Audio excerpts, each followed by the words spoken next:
Welcome to the Accomplish More podcast, created specifically for the small business owner who doesn't think small. I'm your host, Gayla Scrivener. This show is where you'll learn practical ideas, hints, tips, and tricks to help you grow your small business where you can leverage your time and to accomplish more. Hello there. Thanks for joining me for episode number 43 of the Accomplish More podcast. I'm your host, Gayla Scrivener. This week, I wanted to introduce you to Amy Anfinson. Amy is a life coach or a positive change coach. She helps people at many different levels. She's helped couples learn to communicate better and strengthen their relationships. She's helped busy executives reach new levels of success within their organizations. And she helps entrepreneurs find their inner strength to grow their businesses. She helps countless people identify what's holding them back from overcoming the obstacles that may lay before them. I know that you'll really enjoy this episode as you meet and get to know Amy. So without further ado, let's dive right into the interview. Excellent. Amy, welcome to the Accomplish More podcast. I have been looking forward for a long time for this interview. Well, thank you for having me. Tell us a little bit about you. Who is Amy? Well, I am a wife and a mother, but I've also been a coach for 11 years. And I have been through a lot of life changes. And, as an entrepreneur, when you have your own business, it takes a lot of inner strength to continue to move yourself forward and find ways that help yourself to develop you as a person, but also in your business. And so that is really what I have spent a lot of my time on. And sometimes I have a hard time separating my business and my personal because I so love what I do. I love helping people to thrive in life, and it helps me to thrive in life. And so in a nutshell, I'm just me 24/7 doing the coaching thing for a living. That's what it feels like. And it's really just about bringing more ease and flow and helping work-life balance. Those are the things I work on, and I like to share what I'm using and helping my clients to do the same. I see that you're a positive change coach. What does that mean? Well, it's really about helping people find, I'm going to call it intuitive strength, finding out more about themselves and what's right for them to make the changes that they want in their life. It's not about being positive all the time, though I do try to be positive, but we have all kinds of emotions. We have all kinds of challenges that come up. So it's not about being positive all the time, but helping people make the positive changes in their life and finding that intuitive strength so that they know what is right for them. That is why I call it positive change coaching. So what drew you to become a life coach? 11 years ago, 12 years ago? Mm-hmm. It was really life experiences. Went through a lot of challenges and went through a divorce and a lot of emotional pain. But at the same time, I was also an aerobic instructor, and I had done other things, worked in the mortgage department and insurance. But then when I had kids, I became a stay-at-home mom and did some aerobic instructing. And I went to a conference, and I heard a life coach speak then. And I was so engaged with what he was saying. I was so interested in how to help myself and then to help others to thrive in life. And so I made a decision then that I was going to become a life coach. And the rest is history. And a year later, I was able to make it, and it was life-changing for me. And then I've even had several of my clients become coaches. And they've actually gone through the same program that I went through, which was Coach for Life, Coaching the Human Spirit. It seems like the concept of life coaching and hiring a life coach is more acceptable today than it was 12 years ago. I agree completely. When I started, it was like at the beginning of, most people didn't even know what a life coach was. they said at the conference that I went to that the career itself would increase by, I want to say the numbers were like 934%, because it was just beginning back then. And back then, I think it was more, I'll say from when I was teaching aerobics and we're trying to change our physical body, I saw a shift happen where they realized in order to make a physical outside shift, there's got to be an internal shift that happens on an emotional level, which is how we talk to ourselves. So it started with this understanding. I think we're understanding ourselves more and more, that it's so much more internal, shifting our perspective, and then our outside world changes. What started as life coaching, just helping people understand the power that they have within them, I think now life coaching has expanded into, there's so many different genres of coaching, because as a coach, you can be with someone and hold the space for them and know where they're at and what they need to help get themselves out of their way to make the progress that they want. But I think that there's many different types of coaching where there's marketing, and then there's specific things, like if you've gone through a divorce, I mean, there's so many different niches. But that's why I think there's so many more coaches now, is because people are choosing a certain niche and saying, well, I've experienced this and I will help people through this. And so in an essence, when I went through coaching myself, I thought it was so transformative for me. I thought, boy, everyone would really benefit from going through this process of getting to know yourself and understand what makes you thrive, what brings you joy, what are your fears, how can you move around them, how can you reach out and ask for help and support to get to where you want to get to. And I just found that it was so beneficial, the process of coaching and having someone, because and more than ever, we live in a time where there's so much distraction, that to get someone's full attention for a very short amount of time even is kind of iffy. But as a coach, we are trained to be fully present with our clients, hearing everything, feeling where they're at, knowing how to help them. And I think that's why coaching has become so popular, is there's so many people are seeing the benefits of having a coach that helps them work through their stuff faster. We can all have triggers and things, but as a coach, the benefits have improved so much. I think that's why there's so many more coaches, because they've experienced being coached and saw the benefit, and now have changed their life and are becoming coaches to help other people. And that's why it's multiplied so much, because it really has been a true benefit.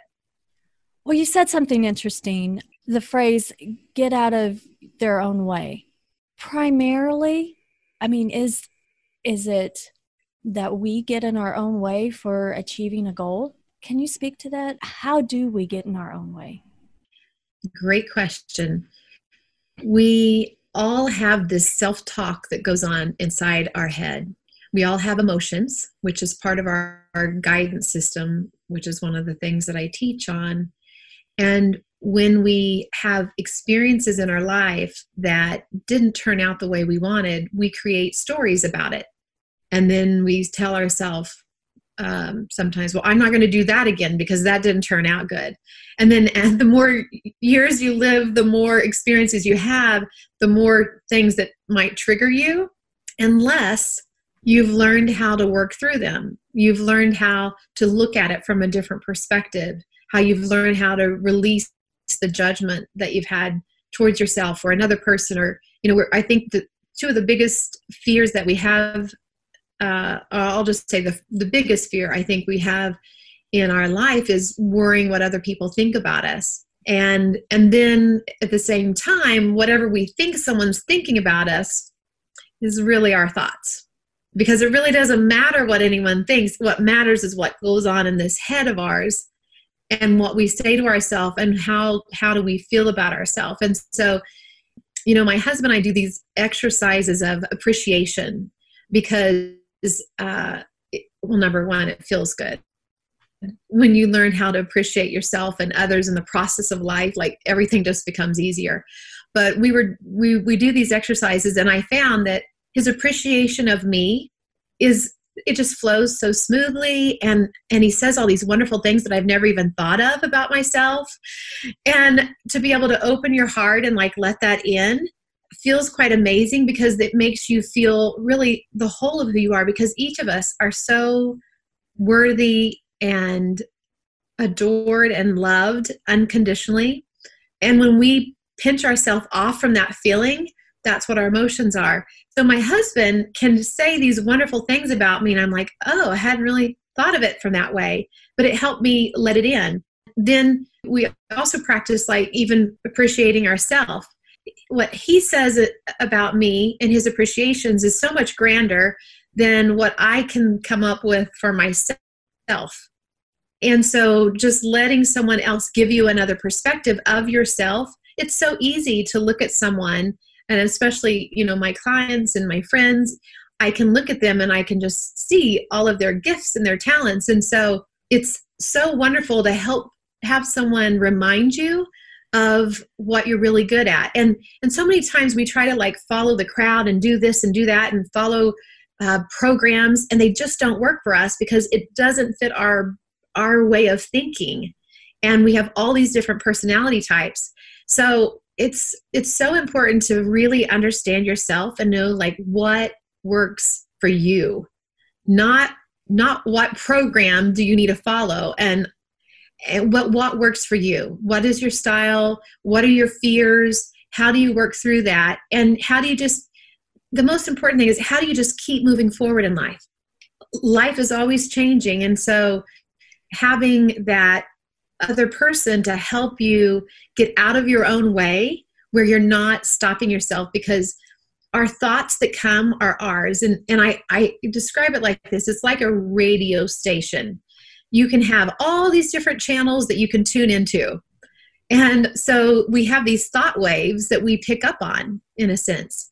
And by the way you feel whether that thought pattern or that perspective resonates with you. And we're all different because we've come from all these different backgrounds and cultures and stuff.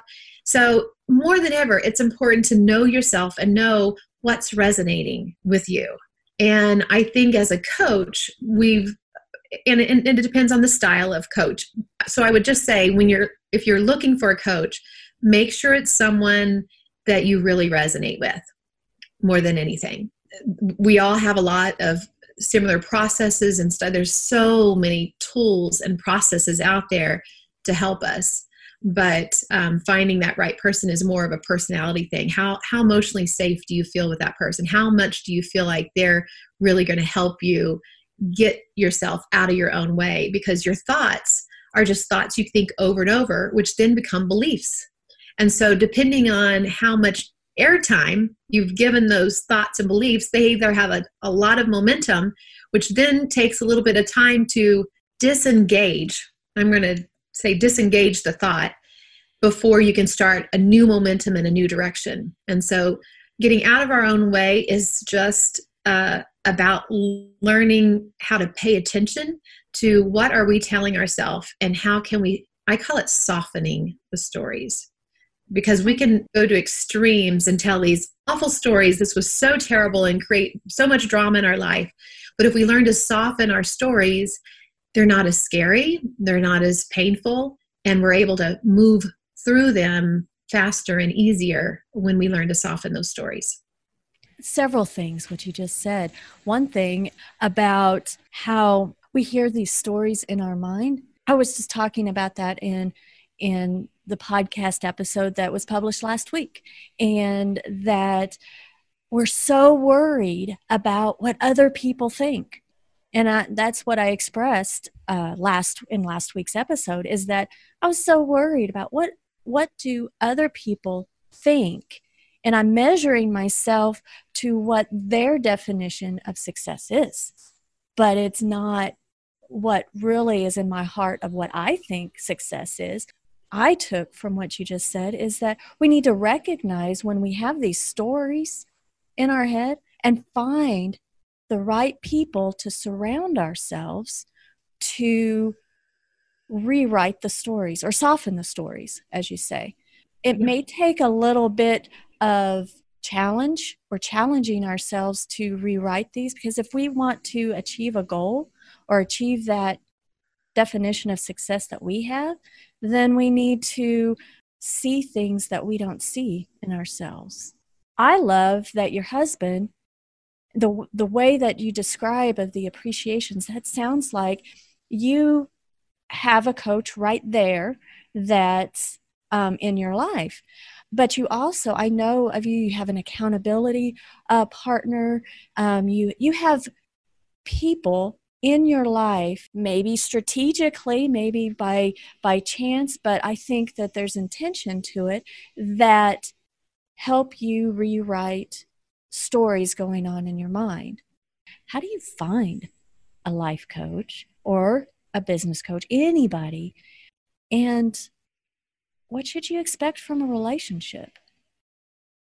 There's more and more coaches that are out there, and you can Google it. I know that's how a lot of people found me originally, was just by Googling. But I think the more you listen to your guidance, and of course there's also a ton of stuff on social media that you can look, but it really is about finding someone that you resonate. And depending on your level of, I use the word resistance. So if you can imagine, like, we all have our gas pedal down, but we also have our brake down too. And what I've learned in life is that all we have to do is take the brake off and then we'll move. And so I call it resistance. We all have this resistance. If you can find someone that you feel comfortable sharing the resistance that's going on in your life, and you build a relationship, a trust in that they will help guide you around your stuff, that is what you're really looking for, is finding someone that can really help you really look at what is the resistance in your life and how can you move forward. What they can expect, it varies. As far as the coaches, there's different types of programs that people do. But I will also say that the reason people may not go to look for a coach is, number one, they have a belief that they can't help them, that for some reason they're unique, they have different problems, they have thought patterns that no one else does, and they're far beyond, they can't be helped. Or they think that they're going to not follow through, and the investment in themselves, which is what I really call it, it's an investment in yourself, would be wasted. It's really a doubt in themselves. So whether it's doubting that the coach can help them or doubting themselves is the only thing that blocks them. But a coach that can really support someone to say yes to themselves is really doing them a service. When you were saying that some people don't seek coaching because they think, hey, I'm unique, which we all are unique, but there are so many people out there going through the same types of emotions, or have life experiences similar, or just giving different perspective. How is working with a coach, with a life coach, different than working with a counselor or a psychiatrist? So, yeah, that's an interesting question, because I've actually worked with counselors and psychologists. They've come to me, which I actually have been amazed that they had such an open mind to work with a coach after going through all of their studies and stuff. But it just goes to show that I think anyone that's in this field has a heart to, number one, help themselves and to help other people. And we learn from one another. But the counselors and the psychologists, what I've been told by them is that they were trained to go into people's past, and that they sometimes go too deep into it, that people can't find their way out, because every thought has momentum. And if you give the negativity and the pain and the trauma that pretty much every person on this planet has felt at some degree, all different circumstances, and we all have different levels of sensitivity, but we all have gone through things. When you give too much airtime to those traumas, it's really hard, in my experience, to get them out because they're so stuck in their thoughts and their beliefs. So the counselors have told me that they're finding these old ways not as helpful. And they're finding that the coaching, we don't take people back into their past.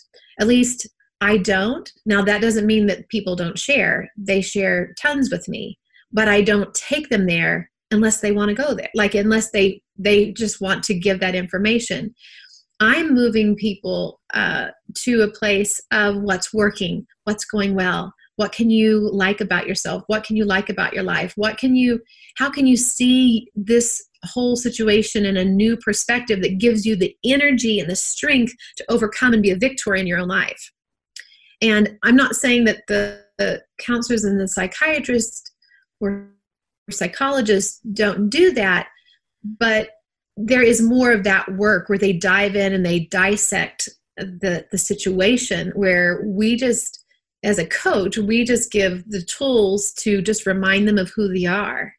And sometimes we will address things, but it's not in a way where it goes so deep. I mean, we really want them to be empowered to gain their own tools, to have the power within them and know their own strength.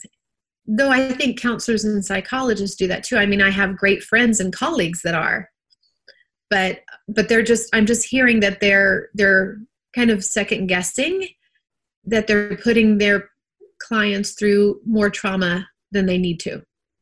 Well, it sounds like, I mean, there's benefit to both, and there's great Yes. relief and help in those areas. I take it that life coaching looks toward the future, looks toward there's a goal in mind, and that a coach like yourself is there to help you get out of your way, to figure out what those barriers are that are blocking you so that you can kind of get over the hump. And with any goal that we try to achieve, there's going to be momentum issues. At first, we are so gung-ho, but if you commit to a coach, then you have this you have somebody outside of yourself to help you keep momentum within yourself. Is that kind of a summary? Absolutely. Very, very well articulated. And I would say that's the other part of coaching that may be different as well, is the accountability factor. And there's different programs that coaches have, but the more accountability that you have, and you can call it accountability / encouragement, because sometimes we get in our own way, but accountability and just building the momentum is an extremely important part of creating success and achieving the goals. So coaching is so forward focused. I always say you can't drive a car looking in the rearview mirror. You really want to get forward focused. However, I know that there are traumas and pains, triggers that need to be addressed. So I really meet people where they're at and just figure out, do they need relief, or are they looking for clarity? Are they ready to go for those things? Because sometimes you need relief first. Sometimes you got to take the break off, and then you are just able to move forward and find those visions and have the confidence to start achieving those goals. But I also think that as a coach, you can break the measurable goals into small enough steps that they get success after success, and then they are having fun, because I'm all about having fun, moving towards whatever you want to move towards. And if you're having fun, you'll keep going. You'll keep building momentum. If you're not having fun, you will want to quit. So I like to incorporate a lot of fun and creativity in the process so that it's enjoyable and they want to stick with it. So I get it, because your role as a life coach, if someone needs that help to figure out to their emotions and be, I don't know, emotionally more mature for themselves, that they are identifying that these stories that are going on in their head, they've identified those, and instead of feeding into those stories, they're trained to identify that these are just stories and they can rewrite the book. So that's one level. Life tragedies or just experiences may get us into a rut of listening to these negative stories. I don't know why we tend toward the negative instead of, I think we all do it. Even the most positive person on the world, they have negative thoughts. Absolutely. And yes. And I don't know why it's easier to gravitate to the negative within ourselves, but having the maturity to identify when you're making up these stories. And then your role is on a different level for achieving goals. Having that outside influence, because we all have pity parties too. When we want to achieve a goal, it's hard. If big goals that we have for ourselves were easy, life would be a lot easier, but it's not. And so we get into these modes that we have a setback. You can pull anybody out of a pity party by just saying, hey, recognize what you already know. Yes, it is. I start with like a foundation session of really helping them understand themselves and understand what their vision is and their goals and what they really want. But then so much of it is reminding. And it's what's so wonderful is that the reminders, like they can come in the darkest place, and I will just reiterate what they already know. And I watch their energy level shift. And I have one client that says, oh, my shoulders are separated again. There's like this energetic shift that happens in them when they remember that everything is in their control as far as their thoughts, as far as what they're giving their attention to. And reminding them, a lot of times I can remember what their goals are, what they want, everything they've accomplished.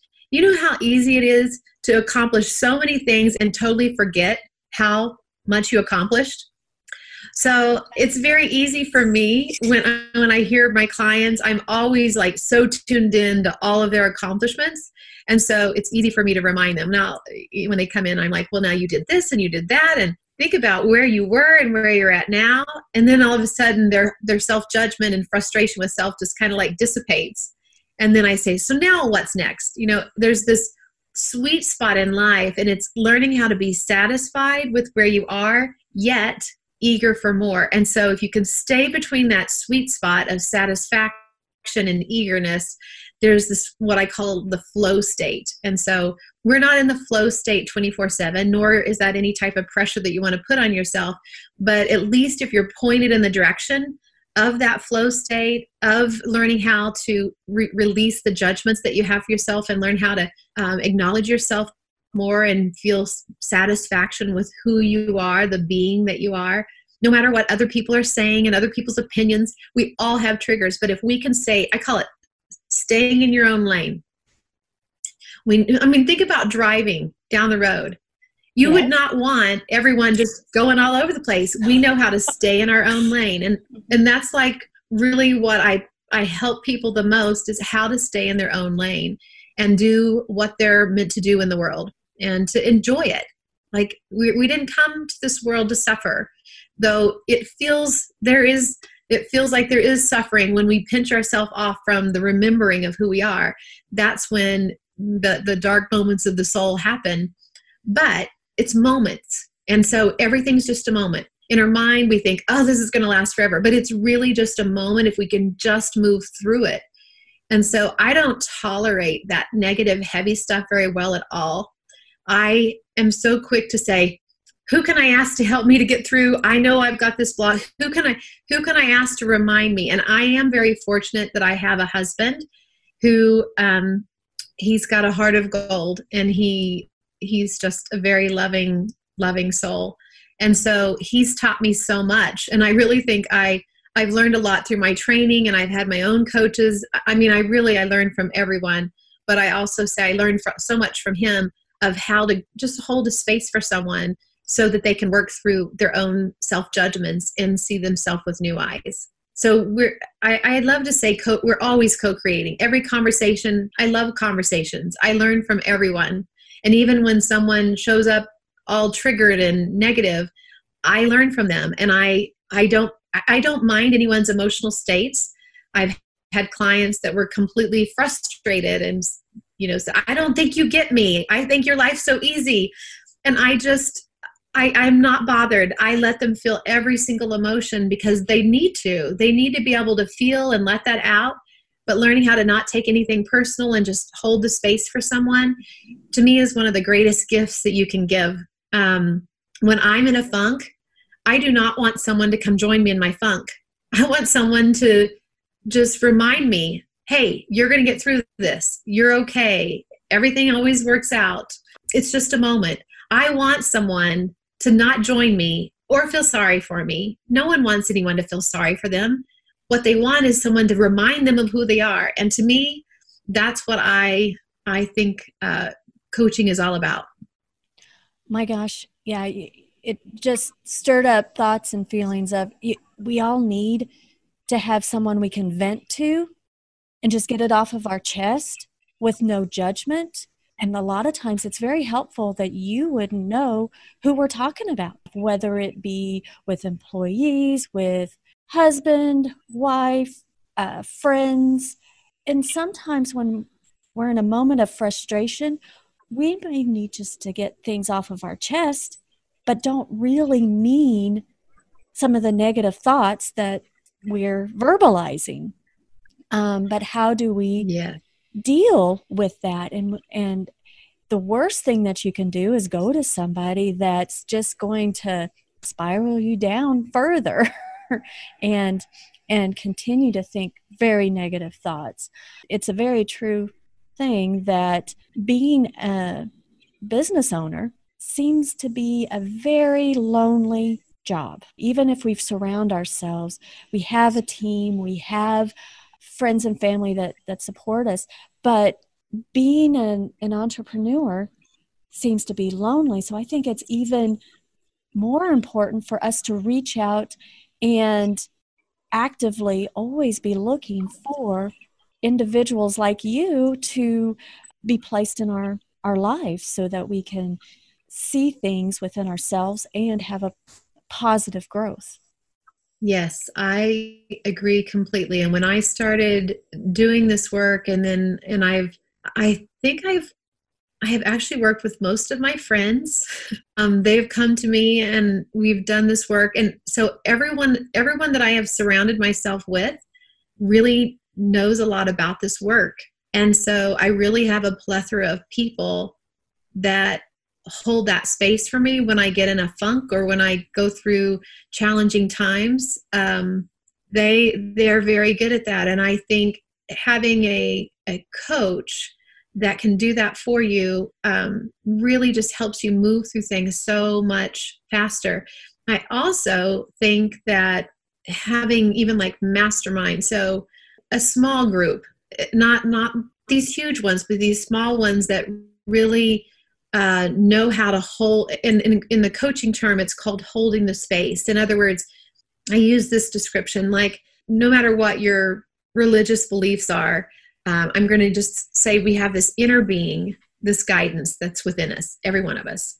And when we veer off, like, and this inner being loves and adores, is celebrating, knows our soul, knows our heart, never criticizes, like it is like the most loving, unconditional feeling ever, and guidance.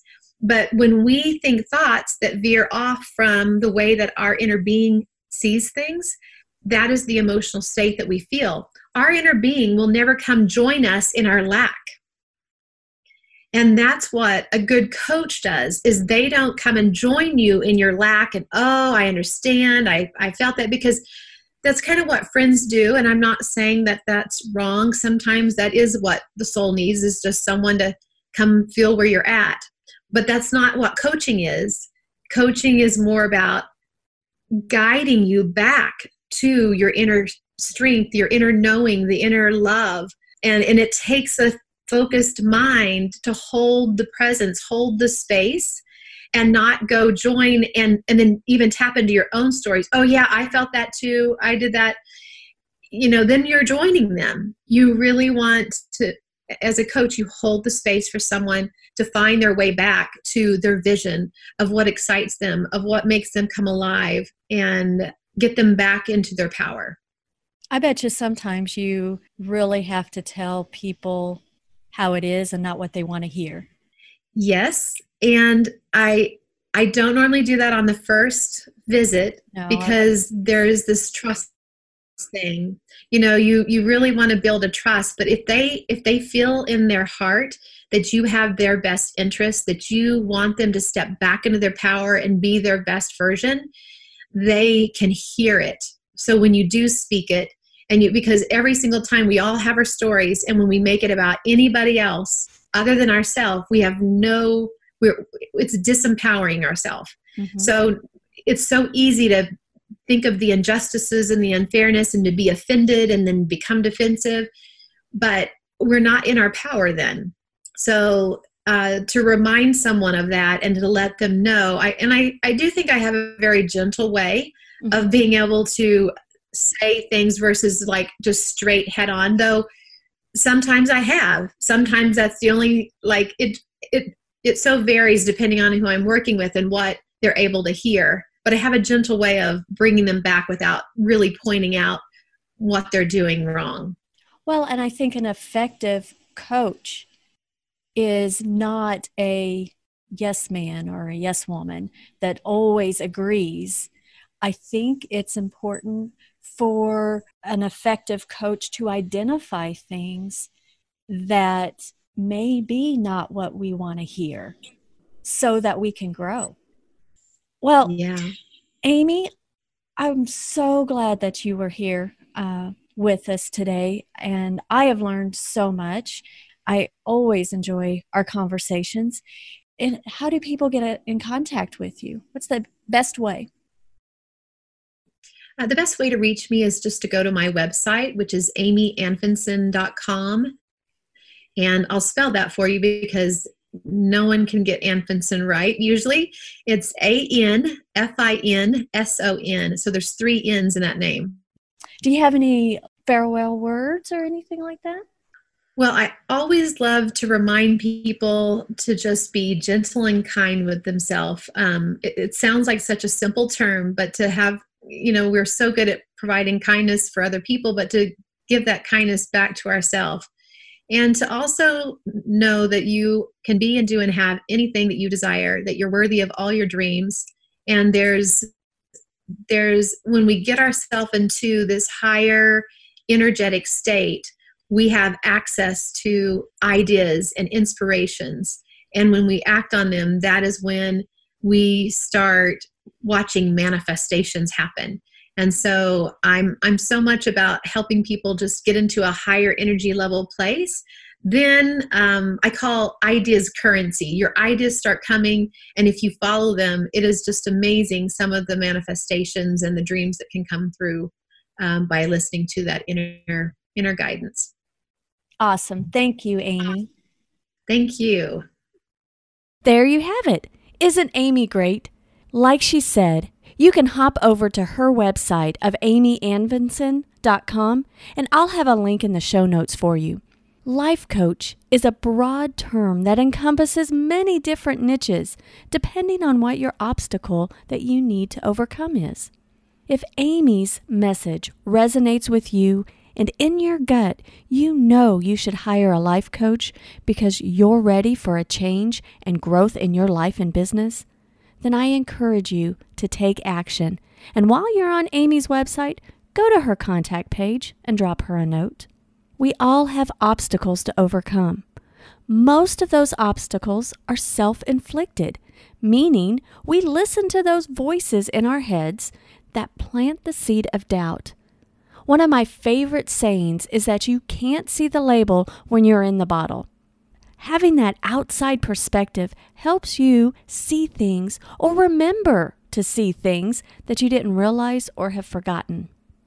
Finding the right coach for you and surrounding yourself with the people and the thoughts and ideas that spark creativity, confidence, inspiration, and motivation is super important. My hope is that by you following me and listening to this podcast, I can spark some creativity, some confidence, inspiration, and motivation for growing your small business. After all, you may be a small business owner, but you think big. I'm glad you tuned in this week. And until next time, have a fantastic week.